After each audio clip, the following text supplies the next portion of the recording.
at first, my dad used to put hands on my mom, stuff like that, And there was to a point where he went to Mexico and I started hanging around with the wrong crowd. I got into a gang when I was 14 years old. 14 years old. I used to see my cousins, and I used to see them down the street where I used to live at. I was hanging around with girls, doing crazy stuff and smoke weed, hanging out in the corner, sell drugs, hold a gun. Something inside me told me that I wanted to do the same thing, and I became a gang member. And from there, I just decided to be a hoodlum, a straight thug, just out there in the street stealing cars, holding a gun, selling drugs. I shot up a house, and they wanted to give me 12 years in prison. 12 years in prison, and I ended up taking a deal. I took the 2 strikes and 2 years. Well, actually, I was raised in foster homes. I was abused when I was little. So I got taken away and I was put into the system. So I did what I wanted to do, and I lived out in the streets. So 9 of us, we would break into houses every day. We would trespass. We would put graffiti on every single wall in apartments. We would do vandalism, anything that we wanted to do. We did it until we got caught. And so from then, at age 10, I got arrested. I used to use drugs. I was never a gang member. I used to kick it with gangs, but I was never a gang member. So I know what it is to be in a gang. My family's gang related, my cousins, aunts. So it's like I know what it is to be a gang member. I used to carry a gun, like when the people, like enemies trying to, like creep up, I would let them have it, I would thump on them, For me, it was like fun, just carry and shoot people, like, and scare people away, I wanted to kick back with friends, and so that was the closest friends that I found, like, and they were from the hood, so like, they asked me if I want to jump in, and I told them, yeah, so I jumped in. That's my brother, that's my family, hanging out, going to parties, doing bad stuff, like everybody do, And I started, like getting into problems. I went to jail. When I got out of prison, that's when I got shot. I've never met a hopeful kid who joined a gang. So any kid who's is stuck in this dark place of an inability to imagine a future is going to gravitate toward a gang. No kid is seeking anything when he or she joins a gang. They're really fleeing something. Well, I started Homeboy just because I was a pastor of a parish where I was burying kids. And we've had members from nearly 600 gangs from all over LA County show up here to get help and support and tattoos removed and jobs. There's an idea that's taken root in the world, and of course it's at the root of all that's wrong with it, and that's the idea that there just might be lives out there that matter less than other lives. This place stands against that idea. I never used to go do drive-bys with them, but they always used to talk about it with me. Like, I know what it is. My mom's gang-related, my dad's gang-related. They like to live their lives to prove a point to somebody like, hey, I am down for this. I can kill somebody, I can stab somebody. Like when I was little, my stepmom used to tell me a lot of mean things, and till this day, I still hold it inside of me. When I was little, I wanted to be a pediatrician. She's like, you can never be a pediatrician. You're slow, you're an RSP, it's because your mom was on drugs when she had you. She would tell me that all the time, and I'm like, okay, I can't be that then. I can't be that, I'm not gonna be it. For a while, I was following my mom's footsteps. For a while, I was. It took me 5 years to stop. And what stopped me was coming here and finishing off my community service. Well, Homeboy helped me with a lot, like getting my job, getting me off probation, taking me to go see my PO. It helped me a lot.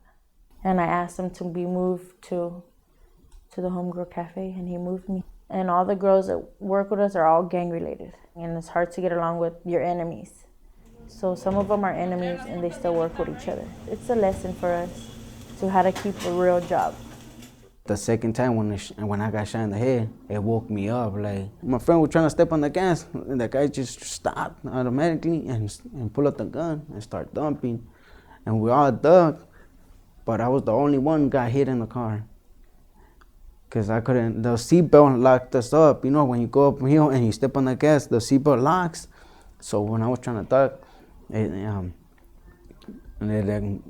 bullet got me. I was in prison. One of the homies told me about homeboys to come and look for a job. That was my mind before, you know, like, man, I'm in a wheelchair, you know, like, I'm handicapped, I can't even work, I mean, I can't do nothing. And he told me that, yeah, come this date, and you're gonna have your job. Man, that made me feel good. I was so like, fuck, you know, like, how can happy, you know, like, I wanted to get the job, you know. When I got him, I was happy when I got my first check, you know. I went and bought me some clothes, quick, you know. To this day, it makes me feel good, you know, buying my own stuff, you know. Thousands and thousands have found jobs here. Homeboy Silkscreen, Homeboy Bakery, our training program, maintenance, merchandising, construction, and Homegirl Cafe. It's the largest gang intervention program in the country. No other comparable program serves more gang members from a wider variety of gangs than this place. I learned it from my lifer friends that are gonna never come out of prison. You know, they told me, why you here wasting your time, you know? Look at us, look at what we do. Same old time, same old routine. You know, I started thinking and decided I was gonna do better. But you know, we went to the office and he ended up talking to me. And he hired me. I told him I needed some help and hired me on the spot. Said, hey son, let's get this stuff off your face. Cause at first I had letters. My head and my face was full of tattoos. I wanted people to know where was I from. You know, I didn't want no other gang member to come and hit me on where was I from. I wanted him to already read, to already know where was I from. Just for the other gang members could fear me, you know.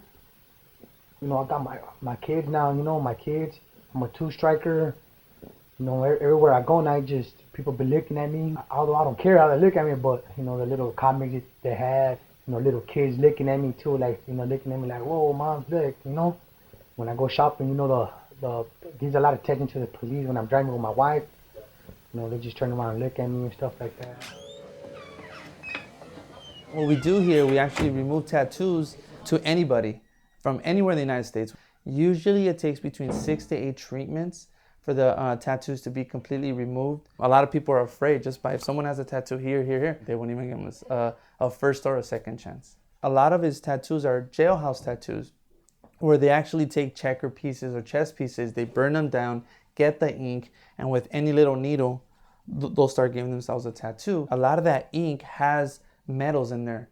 Some studies have found that titanium has actually been in there. So therefore, we have to be really careful with him, not only because of the pain that the laser gives off, but also he can become very inflamed very quickly, and he could get very severe scarring. And you cannot treat every single tattoo at one time because the body will get a reaction. Some people have fainted because of the pain, and that's something we have to watch out for, especially with him. Here, man. So we're gonna do today, we're gonna do this one and that one. You know what you're gonna feel already. Everyone has your glasses on? Everyone has glasses? Perfect. You okay? Yeah, go ahead. Oh, fucking shit. Damn. That's better? Yeah. We usually use numbing cream if the patient doesn't tolerate the pain. Different types of ink causes different types of pain. And people feel electricity versus just pain, like if someone's socking you at that area. So that's the treatment.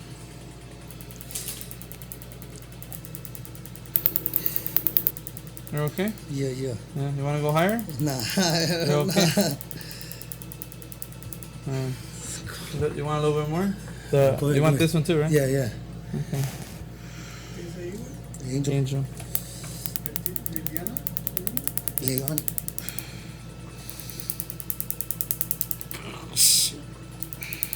Right here feels more pain because there's more ink.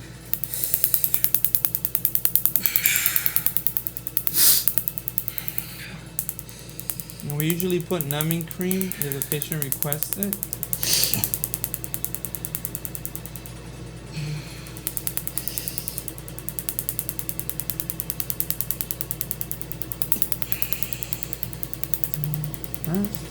And that's it.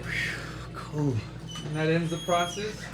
We could have went higher and the skin could have reacted more. Ooh, man. the skin will start to react, and in 10-15 minutes it'll actually get inflamed and it can't blister. So you see a little it starting to react, and that's why we gauze people up with antibiotic ointment, so we could prevent any type of skin infections or any type of scarring or what have you. Angel and all of them? Yeah. Oh, they're gonna be mad at you. Nah. Angel gonna be like, Daddy, what happened? Go ahead, don't trip. Tattoo removal is important because it's significant. It sends a signal to enemy, friend, and foe alike that they're ready to turn their lives around. So lots of mistakes, can't get erased, but the tattoo is not one of them. They start to come to a place where they say, I don't want my kid to see this. Well, actually, Father G told me, we actually come into the office and he told me that Laura Bush will be coming down to visit us. And he told me he wanted me to be one of the greeters, to shake her hand and stuff like that. She called us back. She called Father G for us to go to an American Youth Conference for the young ones. And we went back. She invited us to the White House, so we went to the White House. First time wearing a suit, with a tie and stuff like that. It was pretty good. It was pretty good. And I met her like 3 times, in there. Took pictures of her. Went into the White House, seen the green room, the red room. She, took her to her office. It was great because I was actually drinking white wine in there. Holding a cup like this. It was pretty good. It was pretty. It was pretty nice. Pretty nice. I work right here on this area, which is my hood right here close by. I did something bad's gonna come up to me, Karma, you gotta believe in karma, Man, like sooner or later they're gonna come and dump at me. I just go day by day, that's it, take a day at a time. And what I tell the kids, like in general, that don't get in a gang, keep focused on school. That's what I tell my little brother. But if you're gonna have a family and consider yourself you working and doing good, and you're still gonna be banging, don't expect that, like everything's gonna be beautiful, cause it's not, I would have gone to school, finished school, I would have found a better job, and I would have a family already by this time, But since I chose a bad side by being a gang, this is what I'm trying, like what I'm going through now. You never know if you're gonna be alive, but if I am, just keep doing what I'm doing, working, living life, and staying out of trouble. That's it. That's what I would do. That's what I'm doing, and don't lose my hope, Change for your mom. If it's not for your friends, change for your mom and your family. But I know a lot of them do want to change, but it's hard for them. Because once you're in that gang life, you're always going to be in that gang life. Always you're going to run into a homie here and there. You're going to run into an enemy here and there. Why don't you stop doing what you're doing? Think about your kids. Just do good for your kids. If it's not for you, do it for your kids. Actually, I was real good at baseball. If I wouldn't took that little wrong turn, I would have probably become a little professional baseball player. It probably was meant for me to go through this little wrong turn, and I would have never met my wife, my kids. I would have never had my kids. I would have never met Father G, none of that stuff, Well, to me, it's important so he could be there because he's not in the streets with, doing negative things. Thanks to Father G and to all the personnel there, they've helped him out a lot. I just tell them a little bit of my what I've been through, and stuff. Just let them know, that gangbanging is not nowhere to go. It's just a waste of time. Well, my kids are, man, they're a handful. What I hope for them, nothing but the best. Going to high school, finishing high school, going to college. Seeing them in a better, place, better careers. Everything better for them, I hope. Being responsible, paying our rent on time, not knowing where to go, not wanting to have our kids in no shelter. Just that's the hardest thing for us right now, but we're managing very good. Because at first it was just like, we didn't have an apartment and stuff like this. But now that, I've been doing good, this and that, trying to get forward, you know, trying to get forward as life, pay the bills and stuff like that. You know what, it is hard because, you know, I was always, you know, used to, you know, doing negative stuff and stuff like that. But, you know, now I'm seeing that life is way better, you know, way better of me, you know, straightening out, you know, it's even more easier for me now, you know. But at first, you know, it was hard, like, man, you know, I want to go back into it and this and that, you know. But now, you know, the things that happened in my life, you know, to the White House, you know, going to the White House, you know, being with my family, now having our own apartments now, and a car, you know. It's like, you know, it's like I don't want to throw it away, you know, for hanging around in the corner, you know. I want to do it, you know. I got too much things to lose, you know. I got my wife, you know, that's my baby girl, you know.